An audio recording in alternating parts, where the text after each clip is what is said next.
Telangana state అప్డేట్స్కి స్వాగతం. ఈ వీడియోలో తెలంగాణ గవర్నమెంట్ ప్రవేశపెట్టిన కళ్యాణ లక్ష్మి పథకానికి ఆన్లైన్లో అప్లై ఎలా చేయాలో చూద్దాం. ముందుగా దానికి అర్హతలు చూద్దాం.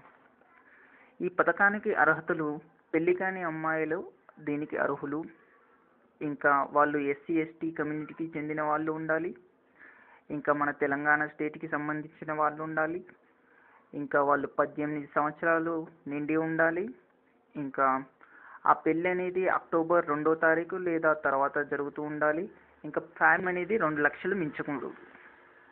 ఒకవేళ మీరు అర్హతలు ఉన్నట్లయితే మీరు కింద ఉన్న డాక్యుమెంట్స్ని మీ దగ్గర స్కాన్ చేసి పెట్టుకోవాలి.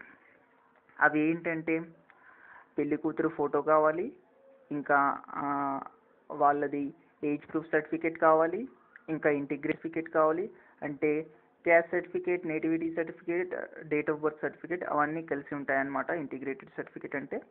ఇంకా పెళ్లి కూతురుది ఆధార్ కావాలి, ఇంకా పెళ్లి కొడుకుది ఆధార్ కార్డు కావాలి, ఇంకా పెళ్లి కూతురుది బ్యాంక్ పాస్బుక్ కావాలి.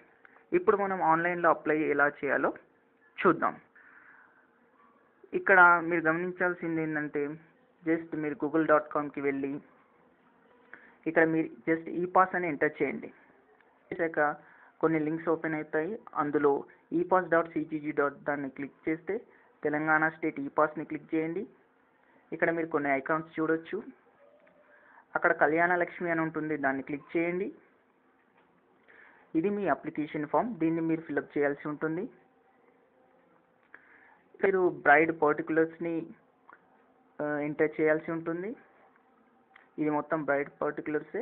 బ్రైడ్ గ్రూమ్ వచ్చినప్పుడు నేను చెప్తాను. ప్రస్తుతానికైతే బ్రైడ్వే ఎంటర్ చేయాలి. ఇప్పుడు ఇక్కడ ఎస్ఎస్సి డీటెయిల్స్, ఒకవేళ ఆ అమ్మాయి ఎస్ఎస్సి డీటెయిల్స్ ఉంటే క్లిక్ చేసి ఆ SSC type, hall ticket number, ఇంకా ఇయర్ ఆఫ్ పాస్ సెలెక్ట్ చేసుకోవాల్సి ఉంటుంది. ఒకవేళ ఆ అమ్మాయి చదువుకున్నట్టు అని క్లిక్ చేస్తే సరిపోతుంది. ఇక్కడ మీరు నేమ్ ఆఫ్ ది బ్రైడ్ అంటే పెళ్లి కూతురు పేరు ఎంటర్ చేయాలి. ఇంకా నెక్స్ట్ ఇక్కడ పెళ్లి కూతురు వాళ్ళ ఫాదర్ నేమ్ ఎంటర్ చేయాల్సి ఉంటుంది. ఇక్కడ మీరు డేట్ ఆఫ్ బర్త్, పెళ్లి కూతురు యొక్క డేట్ ఆఫ్ బర్త్ని సెలెక్ట్ చేసుకోవాలి. తర్వాత ఇక్కడ మీరు పెళ్లి కూతురు యొక్క ఆధార్ కార్డ్ నెంబర్ ఎంటర్ చేయాల్సి ఉంటుంది. ఇక్కడ మీరు ఎడ్యుకేషనల్ క్వాలిఫికేషన్, ఒకవేళ మీకు కావాల్సిన ఎడ్యుకేషనల్ క్వాలిఫికేషన్ లేనిచో అదర్ అని క్లిక్ చేసి అక్కడ మీరు అది మీ క్వాలిఫికేషన్ ఎంటర్ చేయండి. ఇక్కడ మీ ఫోన్ నెంబర్ ఎంటర్ చేయాల్సి ఉంది. ఇక్కడ మీరు క్యాస్ట్ ఎస్సీ అయితే ఎస్సీ, లేకపోతే ఎస్సీ ఏదో ఒకటి సెలెక్ట్ చేసుకొని సబ్ క్యాస్ట్ సెలెక్ట్ చేసుకోండి. సబ్ క్యాస్ట్ సెలెక్ట్ చేసుకున్న తర్వాత మీరు ఇన్కమ్ సర్టిఫికేట్ డీటెయిల్స్ ఎంటర్ చేయాల్సి ఉంటుంది. ఇన్కమ్ సర్టిఫికేట్ డీటెయిల్స్ ఇక్కడ జస్ట్ మీ అప్లికేషన్ నెంబర్ అంటే మీ సేవా నెంబర్ ఇక్కడ ఉంటుంది కదా, ఈ నెంబర్ని మీరు జస్ట్ ఇక్కడ క్లిక్ చేస్తే గనక మీ applicant name, father name, district, mandal, MRO name, ఇంకా టోటల్ ఇన్కమ్ అనేది ఆటోమేటిక్గా డిస్ప్లే అవుతాయి జస్ట్ మీరు నెంబర్ ఎంటర్ చేస్తే. అలాగే మీరు క్యాస్ట్ సర్టిఫికేట్ ఇక్కడ జస్ట్ మీరు ఆ క్యాస్ట్ సర్టిఫికేట్ పైన ఉన్న నెంబర్ని ఎంటర్ చేస్తే applicant name, father name, district, mandal, MRO, caste అవన్నీ డిస్ప్లే అవుతాయి ఆటోమేటిక్గా. ఇప్పుడు మీరు ఇక్కడ పర్మనెంట్ అడ్రస్ ఉంటుంది. ఇక్కడ మీరు డోర్ నెంబర్, స్ట్రీట్ ఎంటర్ చేయండి. ఇంకా ఇక్కడ ఏరియాని ఎంటర్ చేయండి. ఇక్కడ డిస్ట్రిక్ట్ సెలెక్ట్ చేసుకోండి, మండల్ ఏ మండల్లో ఉంటున్నారా, ఇంకా విలేజ్ సెలెక్ట్ చేసుకోండి. ఇక్కడ పిన్ కోడ్ ఎంటర్ చేయాల్సి ఉంటుంది.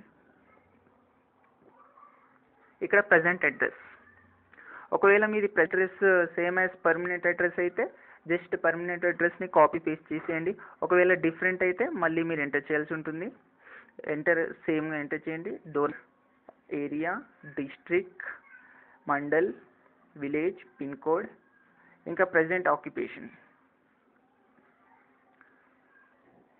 ఇక్కడ మీరు ఒకటి గుర్తుపెట్టుకోండి, ప్రజెంట్ ఆక్యుపేషన్ అంటే మీరు ఏం జాబ్ చేస్తున్నారు ఇప్పుడు అది ఎంటర్ చేయండి.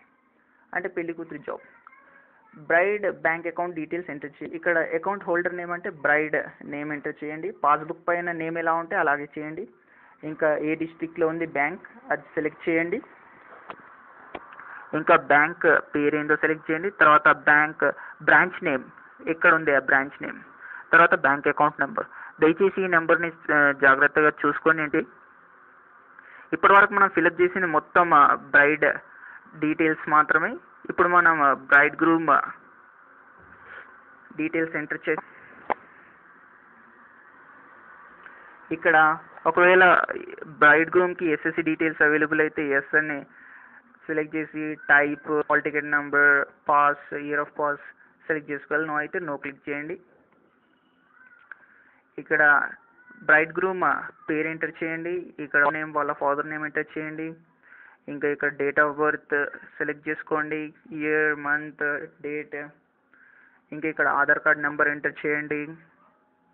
తర్వాత ఇక్కడ ఎడ్యుకేషనల్ క్వాలిఫికేషన్ ఏందో ఎంటర్ చేయండి. ఒకవేళ క్వాలిఫికేషన్ మీకు కనిపించకపోతే అదర్స్ అని క్లిక్ చేసి అక్కడ ఎంటర్ చేయండి మీ క్వాలిఫికేషన్. రిలీజియన్ ఏంటి, హిందూస్ అయితే హిందూస్, ముస్లిం, జైన్స్ అలా ఉంటాయి కదా అవన్నీ. ఇంకా క్యాస్ట్, సబ్ క్యాస్ట్, ఇంకా ఫ్యామిలీ ఇన్కమ్ ఎంతో అదే ఎంటర్ చేయండి. సో ఇది బ్రైడ్ గ్రూమ్ డీటెయిల్స్ అయిపోయాయి అన్నమాట. అది ఒక్కటే బాక్స్ ఉంటుంది. నెక్స్ట్ ఇక్కడ డీటెయిల్స్ ఆఫ్ మ్యారేజ్. ఇక్కడ ఏం లేదు, ఒకటే ఫీల్డ్ ఉంటుంది. అది ఏంటంటే మ్యారేజ్ డేట్ అన్నమాట. మ్యారేజ్ డేట్ కరెక్ట్ సెలెక్ట్ చేసుకోండి. సెలెక్ట్ చేసుకున్న తర్వాత 4 సెక్షన్లో మనం ఇక్కడ ఎంటర్ అవుతాం. అది అప్లోడింగ్ అన్నమాట. జాగ్రత్తగా జస్ట్ బ్రౌజ్ అని క్లిక్ చేస్తే మనకు కావాల్సిన డాక్యుమెంట్ని సెలెక్ట్ చేసి ఓపెన్ అని క్లిక్ చేస్తే చాలు, అది అప్లోడ్ అయిపోతుంది అన్నమాట. ఏ డాక్యుమెంట్ ఎక్కడ ఉన్నా సరే మనం అప్లోడ్ చేసుకోవచ్చు. ఇక్కడ బ్రైడ్ ఫోటో కావాలి, ఏజ్ ప్రూఫ్ సర్టిఫికేట్ కావాలి, ఇంకా ఇంటిగ్రేటెడ్ సర్టిఫికేట్ కావాలి, ఆధార్ కార్డ్ బ్రైడ్ గ్రూమ్ది ఆధార్ కార్డ్ కావాలి, ఇంకా స్కాన్డ్ పాస్బుక్ కావాలి. ఇంకా ఇక్కడ ఇమేజ్లో కనిపించే అక్షరాలను మనం ఇక్కడ ఎంటర్ చేయాల్సి ఉంటుంది. ఎలా ఎంటర్ చేయండి. ఇక్కడ మీరు గమనించాల్సింది ఒకటి, అదేంటంటే మీరు స్కాన్ చేసే డాక్యుమెంట్ది ప్రతిదీ ఫార్మాట్ ఏపీజీఏ ఉండాలి. ఓకేనా? లేకపోతే ఒకవేళ ఫార్మాట్ డిఫరెంట్ అయితే అప్లోడ్ అవ్వదు. సబ్మిట్ అని నొక్కండి.